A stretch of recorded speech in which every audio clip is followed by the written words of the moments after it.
Hi, first I'd like to thank everyone for having me here today. I want each of you, one of the things that I want you to know deep inside is that you are worth the work it takes to help improve your life. And acromegaly is a tough disease to navigate through, but I really applaud each of you for being here today and for educating yourself and still going on to try to live your best life despite acromegaly. So today I want to talk about the mental health survey that we did within the community, not just ourselves, but also Deanna, Acromegaly Canada, and Pituitary World News helped distribute it. So why community matters with acromegaly. Living with acromegaly is physically and emotionally complex. A strong community offers support, information, and empowerment.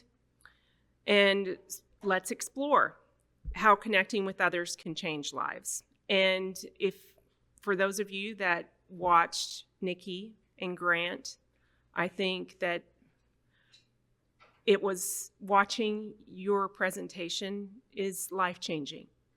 And I really applaud you for stepping up and trying to make a difference within acromegaly. First, you are not alone. Being part of a community helps reduce feelings of isolation and anxiety.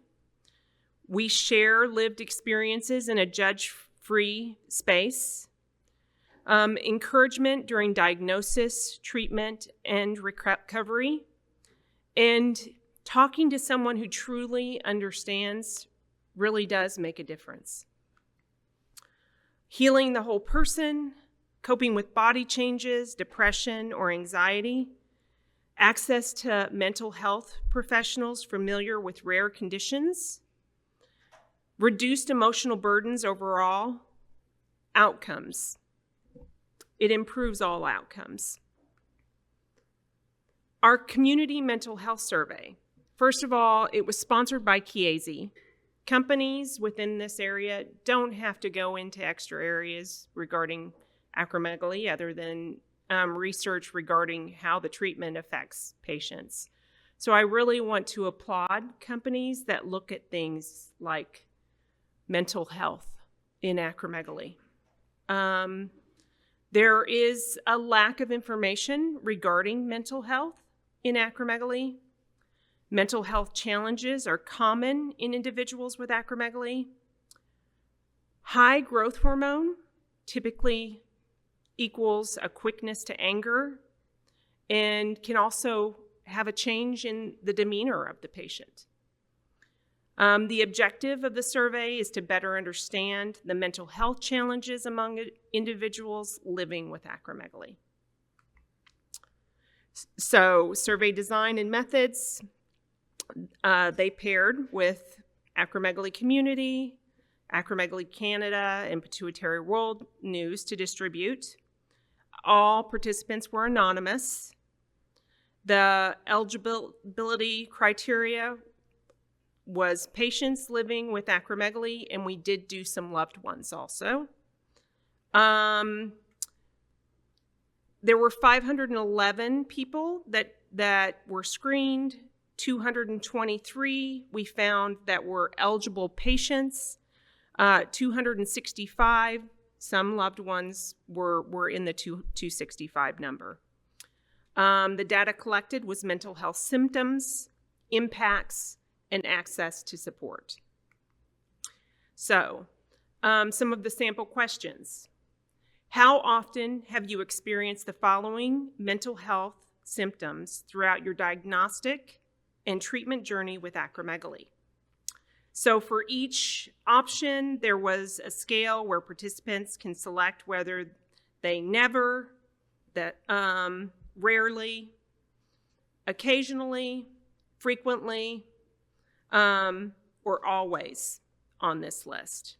And the things that they were questioned about were depression, mood swings, personality changes, anxiety, anger or irritability, embarrassment, chronic stress, cognitive fatigue, apathy, compassion fatigue, low self-esteem, loneliness or isolation, or other. And they were asked to please specify if it was other or none of the above. And I had known whenever we decided to do a patient-focused drug development program, we put the questions that were listed yesterday on the AcroQOL out to about 400. Well, we put it out to our members of our community, and about 400 patients had participated in that. And what it had shown me is that in the quality of life in general, patients with acromegaly have a lower quality of life. But I can tell you that whenever I got the results of this mental health survey, I cried because it was so shocking to me. That is just one of the sample questions. Let me go on to a couple of the others. Which statement most closely aligns with your opinions on physical and mental health as they relate to acromegaly? And they needed to choose one. Physical health issues caused by acromegaly are more important to address than mental health issues. Another question was, mental health issues regarding to acromegaly are more important to address than physical issues. And the final answer on this that was you could choose was physical and mental health issues related to acromegaly are equally important to address. Another question that was asked was, whose advice would you likely follow if they encouraged you to seek assistance with your mental health issues related to living with acromegaly? A doctor or nurse, a religious figure, a family member, a friend, a peer diagnosed with acromegaly, an advocacy organization, such as peer support groups, online communities, other, once again, please specify, or I would not likely follow anyone's advice regarding my mental health. So key findings within this survey. There is a high prevalence of concerns. 91% of respondents rated mental health as important as physical health within acromegaly.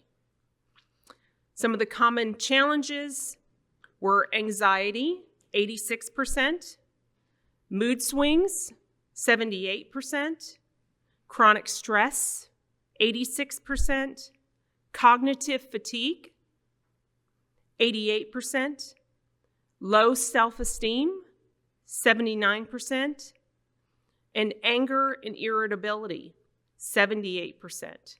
You know, these numbers are really, really high within this disease.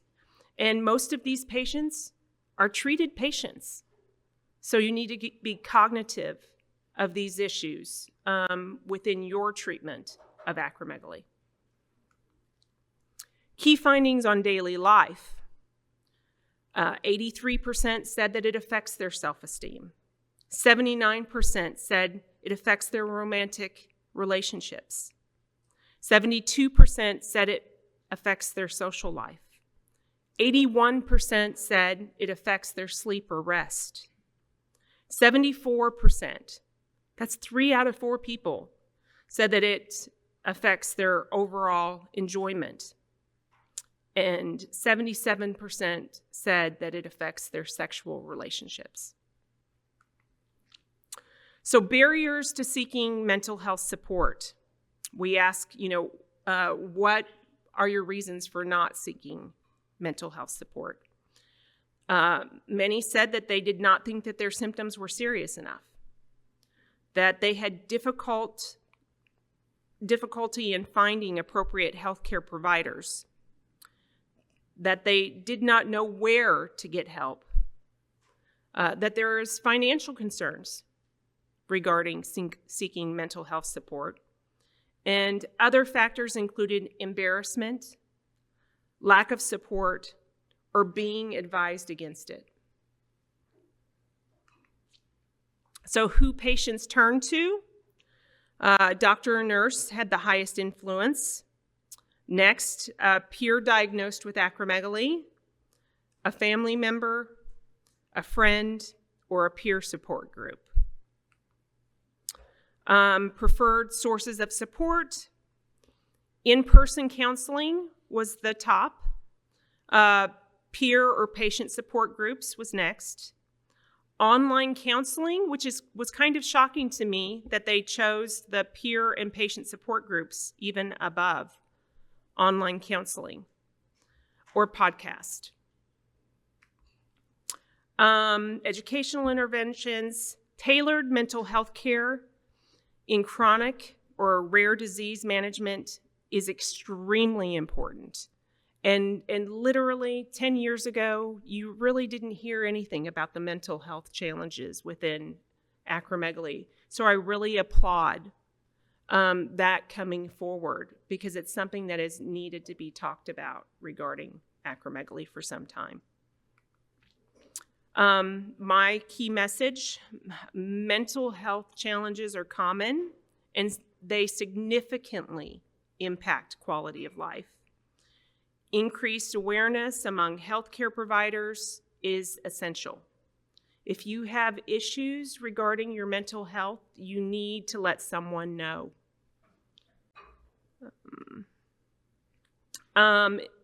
We need to encourage open dialogue between patients and providers. Providers need to include mental health screening and support in acromegaly care plans. If you know someone that needs extra help, send them to our support groups, Acromegaly Canada, Acromegaly Community. Attend meetups. Every Sunday we have a Zoom meeting that anyone around the world is welcome to attend. Make your journey easier and help someone else in theirs. And like I said, I can't praise Nikki enough for coming forward and telling her story today, because I truly do believe you're helping others by doing that. My closing thoughts. Addressing mental health is not just supportive care, it's essential care within acromegaly. Acromegaly Community and Acromegaly Canada help turn rare into resilient. And, please remind people living with acromegaly that support, advocacy, and empowerment are only one connection away. And I always try to throw my photo up there so that you can see. You may start here, but with some work, you can end up here. And I was diagnosed 20 years ago, and I never thought that I could be feeling as well as what I'm feeling today. And I'm still a patient, and I still, I'm medically managed. I'm on acromegaly meds, and I've done it for the last 20 years whenever my surgery wasn't successful. But you can get back to living a successful life living with this disease. And with that, I would like to introduce my colleague, Catherine Jonas. She is a licensed marriage and family therapist that specializes in living with chronic diseases, and she helped manage a pituitary support group at Cedars-Sinai for years. She has a deep understanding of acromegaly, and I wanted her to come up and talk a little bit to you about some of the issues that we found, and she was actually one of the co-authors of this paper. So.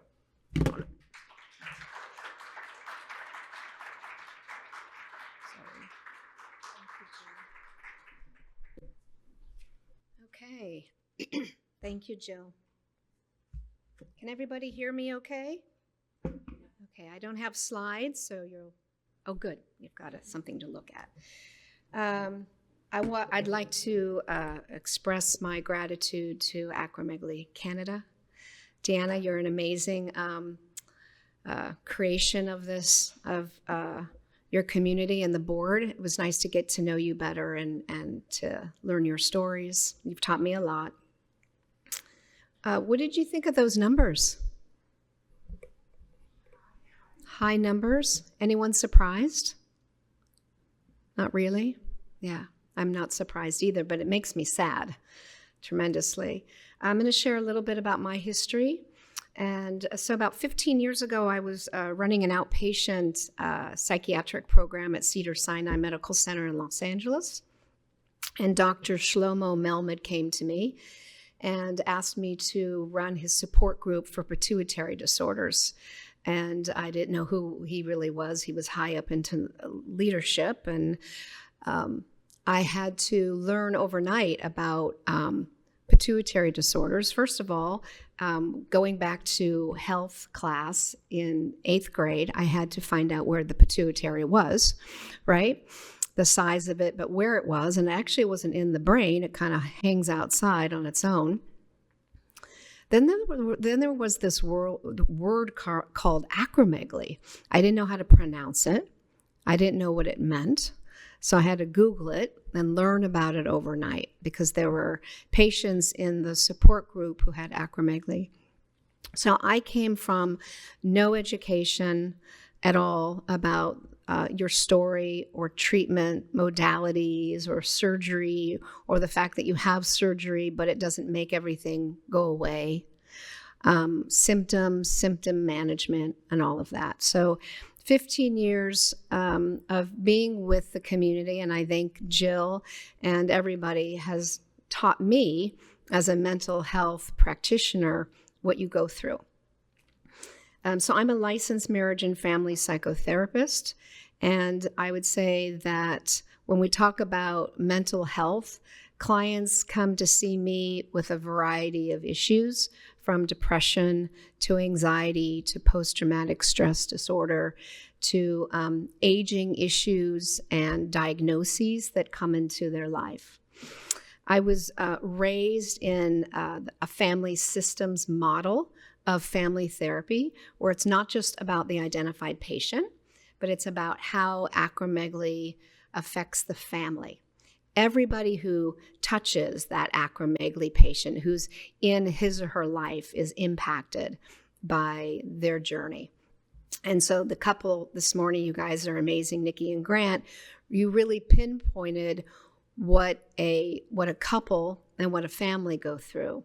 And I'm sure your daughters have their stories, right, on different levels. So that's how I see systems, families, corporations, health systems, whatever the system is, that's how I see things. So it's really about the family dynamic. I want to talk a little bit about, and I Googled this earlier, so I'm going to bring it up on my phone as I was sitting there, about mental health. So historically, when you think of somebody with mental illness, what do you think of? Throw things out to me. Mental illness, what do you think of? Give me words. Schizophrenia? Trauma? Bipolar? Okay, depression, anxiety, but maybe it's a person that is unstable, or you can't rely on them, or they're incompetent, right? So there's a vast words connected with mental illness, right? Would you agree? And would you say there's a huge amount of stigma, right? So let me define this. Mental illness, and I'm going to separate that from mental health, right? I'm going to go into a little history about mental illness. The stigma refers to negative attitudes, beliefs, discriminatory behaviors, directed towards individuals with mental health conditions. So it's a stigma, right? And there's prejudice or there's negativity, or we judge the person that struggles with depression because she just can't get out of bed in the morning. She's just not strong enough, or get over your issues. Life could be worse, right? You could be living in Gaza. There's all those things, right? So the stigma doesn't help at all in regards to mental illness. There's misinformation, there's stereotypes, lack of understanding, social norms about how you're supposed to present, how you're supposed to look, and historical factors. And I would like to also mention that entertainment industry has not created a very positive characterization of mental illness. There's different types of stigma. There's public stigma, right? There's self-stigma, negative beliefs and prejudice held at yourself, how I should look, how I should present. And there's institutional stigmas. So stigma doesn't help at all when it comes to mental illness. Everybody know or have heard of Simone Biles? So she was in the Olympics a couple years ago, and she pulled out of her next meet because, I don't know if you remember, she was suffering from mental illness. That's what she cited, that she couldn't focus, that she couldn't get and leap and do what she needed to do. And so whatever her identification was in that regard, she really kind of put that word out there. I mean, maybe we've heard actors or actresses, identifying as bipolar or depressed or anxious, but she really put it out there. And I was really impressed by that. And it kind of opened up a lot of people's views and identity about what that means, right? That somebody so professional, so fantastic, so talented, so strong could have a weakness, right? But is it that? Why do we label things, right? Language is very important. The words that come out of your mouth that you use impact how you feel and how you behave. I want to rewind and go back to Nikki's presentation because you had included, is that my time? Okay. You had spoken about that you were sent to all these specialists, but including therapists and psychiatrists and put on antidepressants and all this stuff. A disturbing fact of your history, whether it was needed or not, but acromegaly is really what was triggering all that. So I thank you for sharing about that. I don't think there's an antidepressant out there that can beat the emotional impact of community. I really believe that. Personally, with my own struggles, and I come from a long history on both sides of my parents of mental health issues. But when you have a common denominator, and you all can share your story, and the path may be different. It may be 5 years or 7 years or 20 years finding the diagnosis, but you can understand each other's struggle, right? And I keep going back to you, Nikki, because I said earlier in the conference, I was sitting next to you, and I said to you and a couple others, I said, but because I don't have acromegaly, so I'm definitely not in your shoes, nor could I ever be. I'm just a psychotherapist who has some education and experience. And I said, but you don't look like you have acromegaly. And she said to me, but you don't know what I used to look like. Right? And unless I look at a photo, I don't have your experience, your facial features of what you used to look like, where you felt perhaps differently or feel differently about yourself today.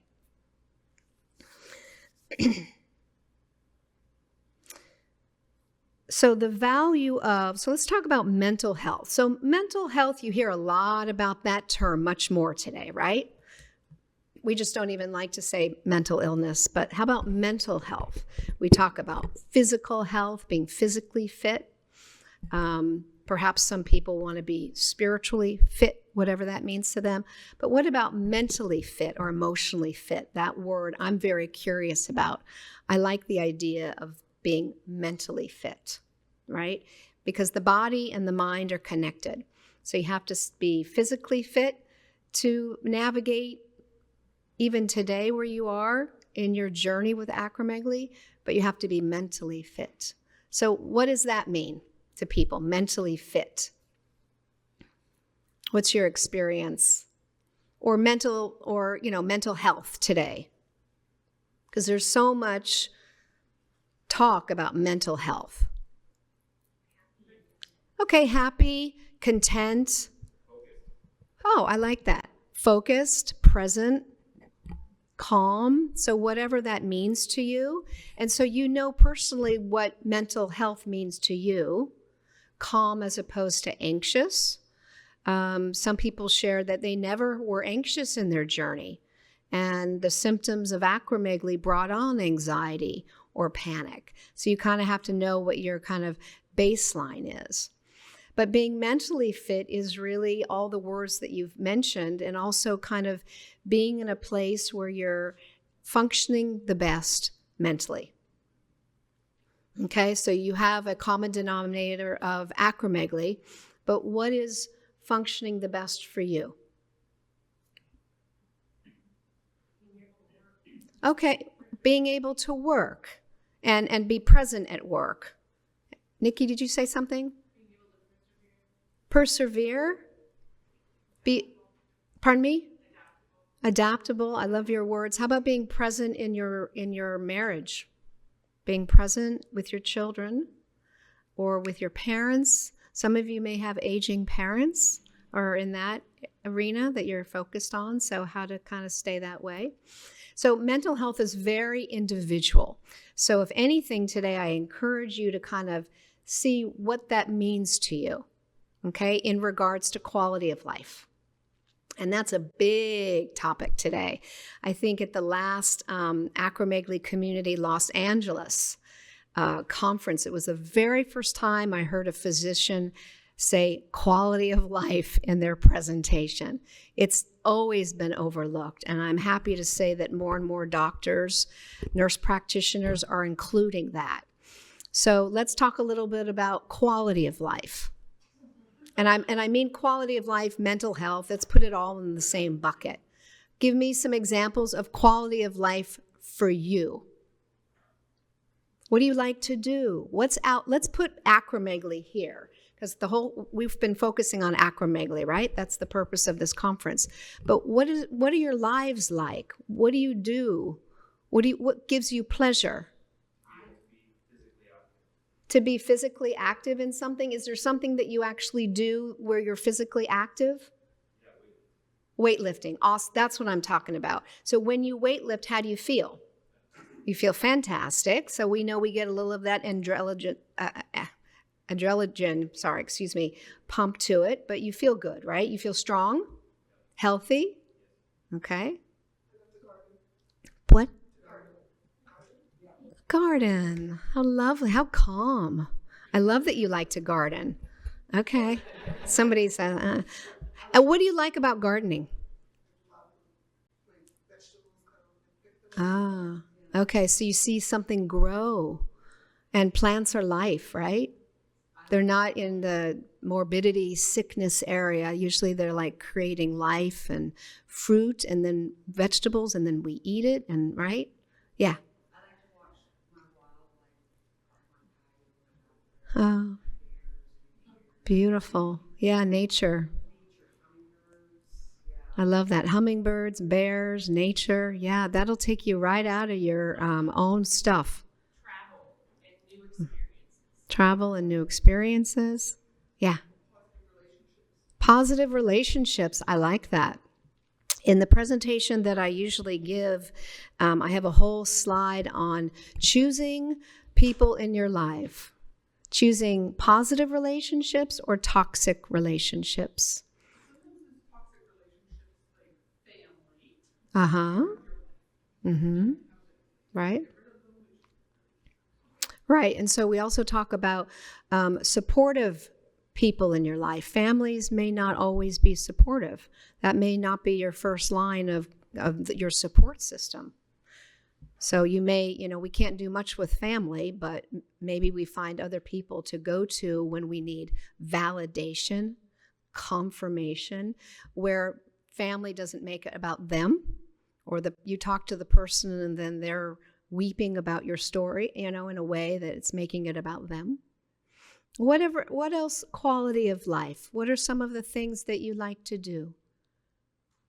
Somebody loves to read. Mark has been talking about finishing a book the whole time. He left.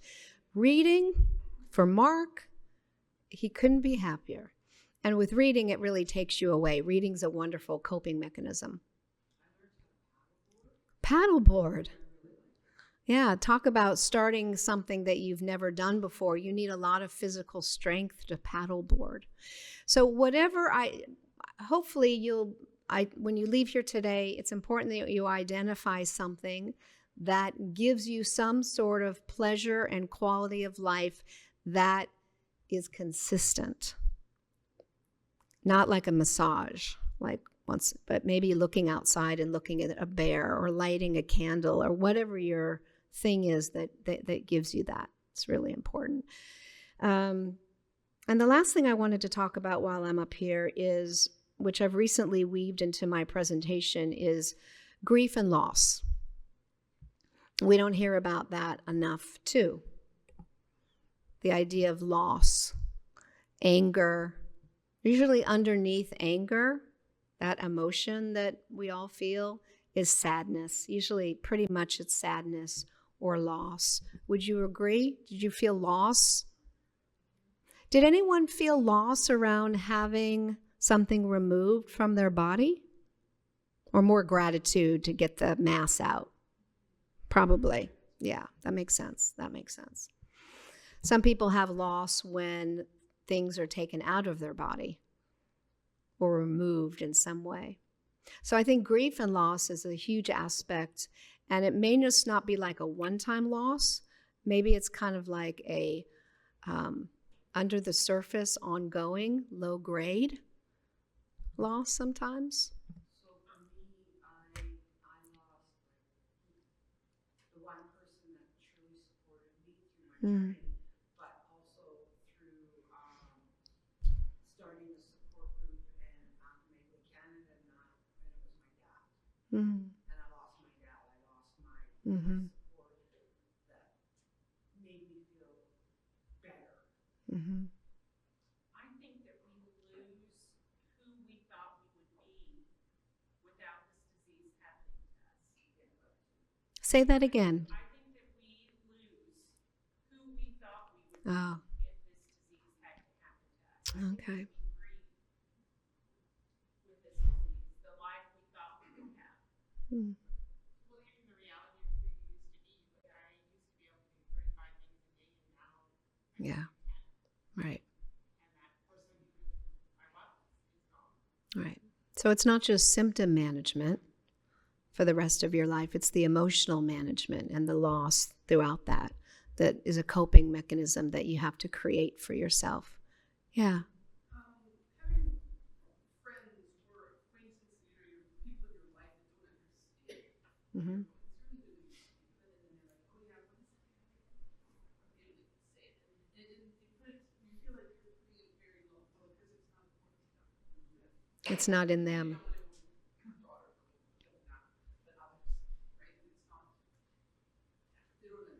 Mm-hmm. Yeah, and they won't understand because they're not inside you.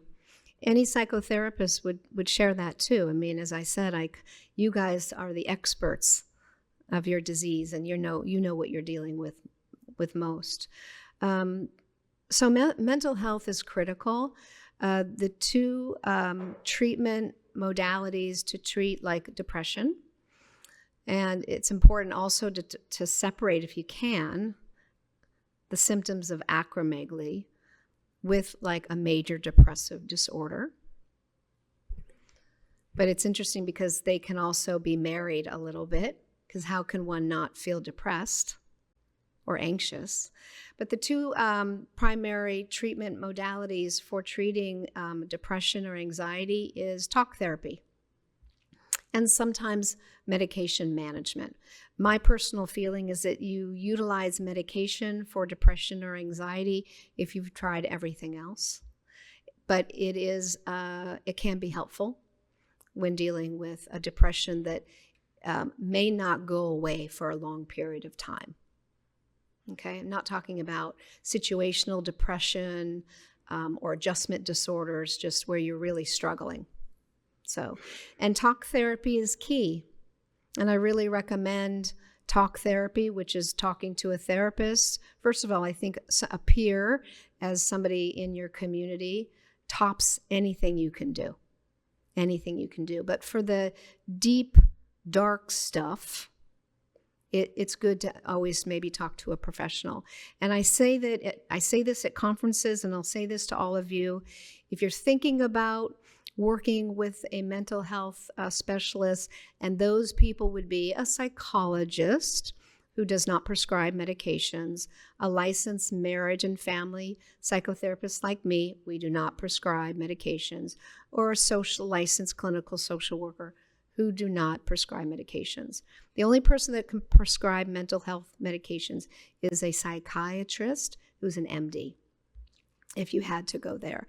But I welcome any of you that do talk to a therapist or are thinking about it. And I will give you my number. Have your therapist call me, and I will give her a complimentary consultation to acromegaly. Okay? So she can understand how, or he can understand how to work with you, because there's really, I don't know anybody that kind of talks to patients about acromegaly, because it's rare. As far as a counselor, the best probably you can find out there is someone that has experience with chronic illness. And I'd say every therapist will have experience working with depression, anxiety, adjustment disorder, grief and loss, things like that. I want to say one other thing before I end. Grief and loss. Grief and loss, they're very personal. Grief and loss, it's very unique. It's person to person. It's not in a pretty box. Grief and loss may hit you and go away, and then it comes up again because something triggers a memory of how you used to look or how you used to be. So there's a lot of great bibliotherapy. I have a little bug up here. I have a lot of bibliotherapy, meaning there's great books on grief and loss. You can even find books that are tailored to religions like Catholicism or Judaism or Buddhism. You can find books that will focus on grief and loss from those spiritual backgrounds. So that can be very helpful. Okay, anything else, everybody? Those are my points that I wanted to bring up to all of you. Any questions? It's a journey, mental health, to be spiritually, physically, and mentally fit. Any questions? Anybody need anything? Okay. All right, you're welcome.